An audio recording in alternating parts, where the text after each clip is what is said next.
The Dershow. Among the dumbest people in the city of New York, also among the smartest, but among the dumbest people in the city of New York are self-hating Jews. People who can look themselves in the mirror and say, yeah, I know that Mamdani hates Israel. I know he's anti-Zionist. I know he doesn't believe Israel has the right to exist as a Jewish state. I know he belongs to a party that doesn't believe Israel has the right to exist, period. But what the heck, I'll vote for him because he'll make buses free. That's what got Hitler elected in 1932. People didn't vote for him in 1932. I don't want to make any comparisons, obviously, between Mamdani and Hitler, but people didn't vote for Hitler in 32 because he was an anti-Semite. They voted for him in spite of his anti-Semitism in order to get the buses ran on time in Germany. Huh? The buses ran on time under Hitler in Germany. On time, and he had full employment. And for the first 2 years, he helped the economy, and really only then did he begin to start the Nuremberg laws. I just saw the film Nuremberg. Interesting film. It makes the mistake of making us think that the object of the first Nuremberg trial was the mass murder of Jews, the Holocaust. It wasn't. That was a peripheral issue. The issue at Nuremberg, I know I'm a scholar of the Nuremberg trials, the main focus of the Nuremberg trials was waging aggressive war. And that's what, but of course it included the killing of civilians.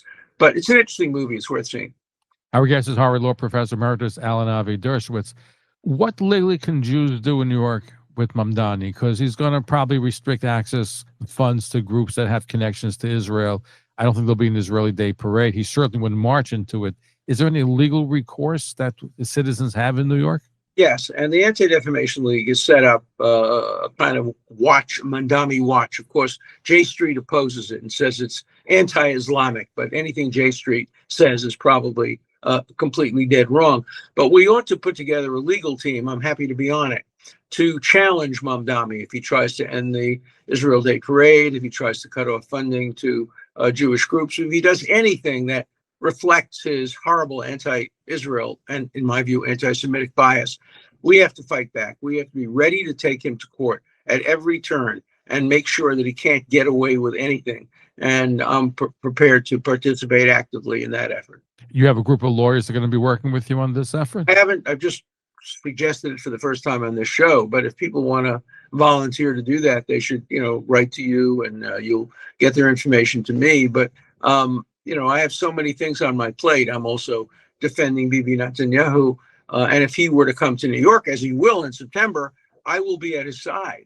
And if Mamdani wants to have him arrested, he's going to have to go through me. And we're going to file countersuits against Mamdani because he has no power as the mayor of New York to arrest a person who comes as a diplomat to the United States to speak at the United Nations. No, it's certainly a terrible thing. I think Councilwoman Ina Verniger wants him to come now. On Inauguration Day. I'll be with him, so I'll walk on his side. I'll be carrying my legal briefs and be ready to go to court, and we'll win. And we'll take counteractions against Mamdani or anybody else who tries to interfere with American foreign policy, which obviously not only recognizes Netanyahu, but the President of the United States has written to the President of Israel, urging the President of Israel to pardon Netanyahu. Netanyahu should be pardoned because I don't believe he committed any crimes. Now, I'm one of his lawyers, so I'm not unbiased about that. But what he's accused of are minor derelictions that half of the Israeli Knesset probably could be found guilty of.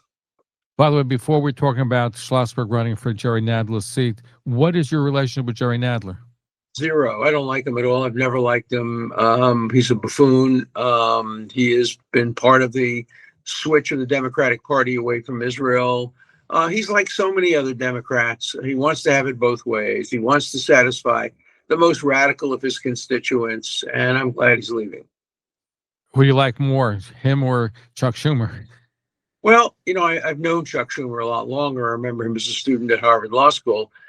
Chuck Schumer is pro-Israel in his heart, but he's not Shomer Yisrael. He's Shomer Yishmael. That's what he says he is. Shomer. Well, I say Shomer Yishmael. Yeah, Shomer Yishmael. That's interesting. Yeah. Well, we'll see. I'll vote for. Obviously, I'll support him if he is challenged in the primaries by AOC or anybody else. I'm supporting Elise Stefanik for governor.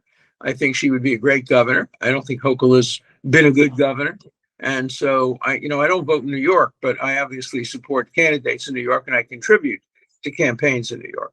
Now, Bruce Blakeman, there's talk about him challenging Elise Stefanik for that position. There may be a Republican primary. Your thoughts on that? Won't win. Stefanik's going to win. She's terrific. She's brilliant.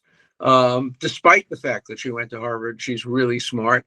And she spoke the other day at the Zionist conference, which I was at. Oh, I saw it, the Zionist Organization of America dinner the other night. So I thought she made a great speech. And I think, what she did to the president of Harvard saved Harvard.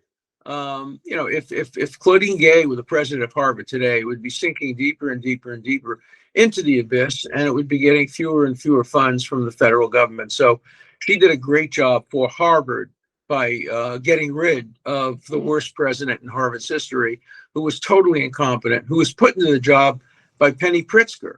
Again, a Jew who is willing to appoint somebody like Claudine Gay as president of Harvard. Penny Pritzker, has not distinguished herself, and I think should resign as well from the Harvard Corporation. In the few moments we have remaining, you were at Harvard Law School, you're Harvard for so many years. Kids come back from these schools woke. What can we do? Because it's a big issue. You mentioned 30% of Jews in New York voted for Mamdani against our self-interest, but a lot of them are young people going to these woke colleges and come back with a woke ideology. Well, let me give you a statistic that you probably will question. There are about 100 Harvard faculty members. They're supposed to be the best and the brightest. About 50 of them are Jewish. Not one single Harvard professor who's Jewish, not a single Jewish Harvard professor has spoken up for Israel. The only person who's spoken up for Israel is a non-Jewish professor. The Harvard Jewish professors, many of them support Israel quietly in their homes and their shuls, but they are testicularly challenged. They don't have the beitzim to stand up for Israel publicly because they know they'll be criticized. I have a professor I spoke to recently, and I said, why don't you speak up for Israel? He said, I don't want to be Dershowitz. I don't want to be treated the way you've been treated at Harvard by the students and by the faculty. Your picture is still up there on the wall.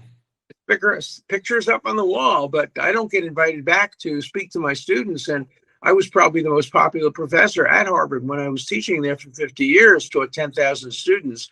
But my support for Israel has made me persona non grata in many parts of Harvard. Does Chabad invite you to come back there, or one group? Oh, of course. In fact, I was invited back a few months ago by an Egyptian Muslim professor, pro-Palestinian, who wanted to debate me at the Kennedy School. We had a wonderful debate. Not a single member of the Harvard Law School faculty showed up to the debate because they didn't want to be seen in a debate. Oh my God, a debate about Israel and the Palestinians. But we had a good debate. And I was invited there once by the Chabad rabbi, but they had to move the speech off campus for fear of my safety.